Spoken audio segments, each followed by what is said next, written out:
আমাদের মধ্যে এমন অনেকেই আছে যারা ফোন দিয়ে ফটোগ্রাফি করে থাকে, আর এরকম অনেক ফেসবুক পেজও আছে যেখানে তারা ফটোগুলো শেয়ার করে থাকে। তবে যদি সেই ফটোগুলোতে এই ধরনের একটি ফটোগ্রাফির লোগো ব্যবহার করা হতো তাহলে ফটোগুলো আরো সুন্দর লাগতো এবং ফটোতে একটি লাইসেন্সও অ্যাড হয়ে যেত। তো বন্ধুরা, আজকের এই ভিডিওতে আমরা শিখব কিভাবে এই ধরনের ফটোগ্রাফি লোগোগুলো তৈরি করতে হয়। হ্যালো বন্ধুরা, আমি হাসান মাহমুদ ফ্রম টেকনিক্যাল হাসান 360।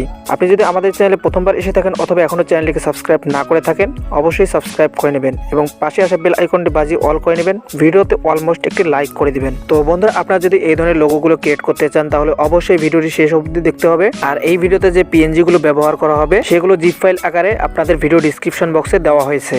আর এই জিপ ফাইলে একটি পাসওয়ার্ড দেওয়া আছে, তো অবশ্যই আপনাকে এই জিপ ফাইলটি আনজিপ করতে হলে পাসওয়ার্ডটি কালেক্ট করে নিতে হবে। আর এই পাসওয়ার্ডটি ভিডিওর যে কোনো মুহূর্তে স্ক্রিনে শো হবে। তো আপনারা যদি পুরো ভিডিওটি দেখেন তাহলে আপনারা পাসওয়ার্ডটি পেয়ে যাবেন। তো সর্বপ্রথম আপনাদের এই অ্যাপ্লিকেশনটি ইনস্টল করে নিতে হবে জিপ ফাইলটিকে আনজিপ করার জন্য। অ্যাপ্লিকেশনটির নাম হচ্ছে জিটার জিপার। তো এই অ্যাপ্লিকেশনটি ইনস্টল করে ওপেন করবেন। এরপর আপনাদের ফাইলটি যেই ফোল্ডারে ডাউনলোড হবে সেই ফোল্ডারটি ওপেন করতে হবে। এরপর এরকম একটি ফাইল দেখতে পারবেন, জিপ ফাইল। তো এটার উপর একবার ক্লিক করবেন। এরপর নিচে অনেকগুলো অপশন দেখতে পারবেন, জাস্ট এখান থেকে এক্সট্রাক্ট হেয়ার অপশনে ক্লিক করে দিবেন। এরপর এখানে একটি পাসওয়ার্ড চাইবে, তো আপনারা অবশ্যই ভিডিওটি শেষ অবধি দেখলে পাসওয়ার্ডটি পেয়ে যাবেন। তো সেই পাসওয়ার্ডটি এখানে দিয়ে দিবেন। এরপর ওকে অপশনে ক্লিক করে দিবেন। দেখতে পাচ্ছেন এখানে 5টি পিএনজি চলে আসলো। এরপর আমাদের আরও একটি অ্যাপ্লিকেশন ইনস্টল করে নিতে হবে। অ্যাপ্লিকেশনটির নাম হচ্ছে পিক্সেল। যদি আপনারা আমাদের আগের ভিডিওগুলো দেখে থাকেন তো অবশ্যই আপনাদের ফোনে পিক্সেল অ্যাপ্লিকেশনটি অলরেডি আছে। যদি না থাকে তাহলে প্লে স্টোর থেকে ফ্রিতে ইনস্টল করে নেবেন। তো আমরা পিক্সেল অ্যাপ্লিকেশনটি ওপেন করব। ওপেন করার পর এরকম একটি ইন্টারফেস চলে আসবে। দেন এখান থেকে নিউ টেক্সটটিকে ডিলিট করে দেবো। এরপর মাঝখানের অপশনে ক্লিক করে ইম্পোর্ট অপশনে ক্লিক করে দেবো। এরপর আমরা উপরে 3 লাইনে ক্লিক করব। এরপর ইমেজ সিলেক্ট করে নেব। দেন এখান থেকে আমরা ফোল্ডারটি খুঁজে বের করব। এরপর আমরা এখান থেকে যে পিএনজিটি অ্যাড করতে চাই সেই পিএনজি এখান থেকে সিলেক্ট করে নেব। তো আমি জাস্ট এই পিএনজিটি সিলেক্ট করে নিচ্ছি। তো এটার উপর একবার ক্লিক করে দিবেন, তাহলে এরকম চলে আসবে। এরপর এটাকে রোটেট করে নিতে হবে, জন্য এই আইকন একবার ট্যাপ করবেন, তাহলে দেখতে পারবেন এটা রোটেট হয়ে গেছে। এরপর টিক মার্কে ক্লিক করে দিবেন। দেন আমাদের পিএনজিটি চলে আসলো। এরপর চাইলে এটাকে রিসাইজ করে নিতে পারেন কাজের সুবিধার্থে। দেন এটাকে আমরা এখানে সেট করে দিচ্ছি। এরপর আমরা এই অপশানে ক্লিক করব। দেন টেক্সটে ক্লিক করে আমরা যেই নামটি এখানে লিখতে চাই সেটা আমরা এখানে লিখে নেব। এরপর ওকে অপশানে ক্লিক করে দেব। দেন টেক্সটটিকে আমরা আমাদের পিএনজি অনুযায়ী বড় করে নেব। আর লেয়ারে ক্লিক করে আমরা পিএনজি ফাইলের লেয়ারটি লক করে রাখবো। দেন টেক্সটের উপর ক্লিক করে অপশনগুলো এদিকে নিয়ে আসবো। এখানে একটি অপশন পেয়ে যাব ফন্ট, এখানে ক্লিক করে দেব। দেন মাই ফন্টে চলে আসবো। তো এই ভিডিওতে যে ফন্টটি ব্যবহার করা হবে সেটির লিঙ্ক ভিডিও ডিসক্রিপশন বক্সে দেওয়া থাকবে।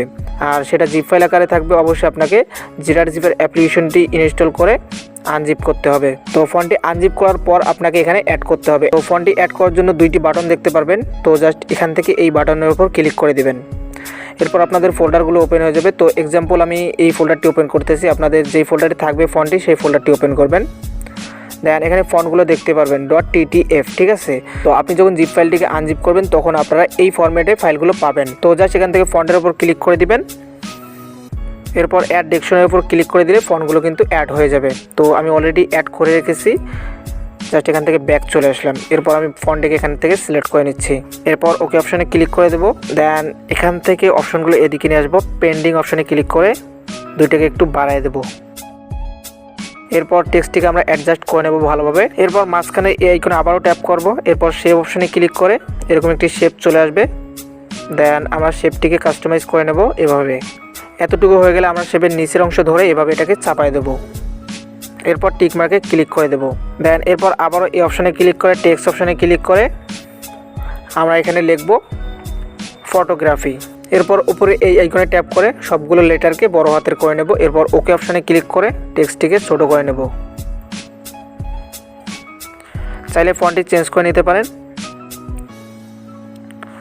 এরপর অপশনগুলো এদিকে নিয়ে আসবেন। এখানে একটি অপশন পেয়ে যাবেন স্পেসিং, এখানে ক্লিক করে এটাকে আপনারা বাড়ায় দিবেন। এরপর ওকে অপশানে ক্লিক করে দিবেন। দেন এরপর এই অপশানে ক্লিক করবেন। এরপর ট্রান্সপারেন্ট অপশানে ক্লিক করে এটাকে পিএনজি ফরম্যাটে সেভ করে নেবেন। এর জন্য সেই অপশানে ক্লিক করে ডিফল্টে ক্লিক করে আল্ট্রা সিলেক্ট করে নেব। এরপর ফটোটিকে আমরা সেভ করে নেব। এরপর আমরা দেখব যে কোনো ফটোতে কিভাবে এই ফটোটি অ্যাড করতে হয়। এর জন্য আমরা পিক্সেলল্যাব অ্যাপ্লিকেশনটি ওপেন করব আবারও। দেন নিউ টেক্সটে ডিলিট করে দেব। এরপর উপরে 3 ডটে ক্লিক করে ইউজ ইমেজ ফ্রম গ্যালারি অপশানে ক্লিক করে দেব। দেন এখান থেকে আমরা যেই ফটোর উপর এই লোগোটি অ্যাড করতে চাই সেই ফটোটি আমরা এখানে নিয়ে আসবো। তো গাইজ ধরুন আমি এই ফটোর উপর অ্যাপ্লাই করব, তো জাস্ট আমি এই ফটোটি সিলেক্ট করে নিলাম, এরপর ওকে অপশানে ক্লিক করে দেবো। দেন আমাদের ফটোটি চলে আসলো। এরপর আবার আমরা মাস্কার অপশানে ক্লিক করে ইম্পোর্ট অপশানে ক্লিক করে পিক্সেলল্যাব নামে একটি ফোল্ডার থাকবে, সেই ফোল্ডারটি ওপেন করব। দেন এখানে দেখতে পারবেন এই যে লোগোটি, তো এটা আমরা সিলেক্ট করে নিচ্ছি। এরপর ওকে অপশানে ক্লিক করে দেবো। দেখতে পাচ্ছেন আমাদের লোগোটি কিন্তু চলে আসছে। এরপর আমরা এটাকে রিসাইজ করে নেব, ছোট করে নেব। আপনারা যেখানে ইচ্ছা সেখানে অ্যাড করতে পারেন। তো গাইজ দেখতে পাচ্ছেন আমি অলরেডি এই ফটোর উপর অনেকগুলো লোগো অ্যাড করে রেখেছি, জাস্ট আপনাদের দেখানোর জন্য এখানে অ্যাড করে নিচ্ছি। তো আমাদের ফটোর ব্যাকগ্রাউন্ডটা হচ্ছে হোয়াইট আর আমাদের লোগোটাও হোয়াইট, এর জন্য ফুটতেছে না। এর জন্য আমরা চাইলে এখান থেকে কালারটি চেঞ্জ করে নিতে পারি।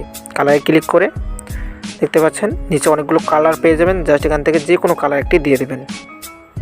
এরপর ওকে অপশানে ক্লিক করে শেয়ার অপশানে ক্লিক করে ডিফল্টে ক্লিক করে আলট্রা সিলেক্ট করে এটাকে সেভ করে নিতে হবে। এভাবে আপনারা এই ধরনের বাংলা ফটোগ্রাফি লোগোগুলো তৈরি করে যে কোনো ফটোতে অ্যাপ্লাই করতে পারবেন। তো এই ছিল আজকের ভিডিওটি ভালো লাগলে অবশ্যই ভিডিওতে লাইক এবং কমেন্ট করবেন, এবং এখনও চ্যানেলটিকে সাবস্ক্রাইব না করে থাকলে অবশ্যই সাবস্ক্রাইব করে নেবেন।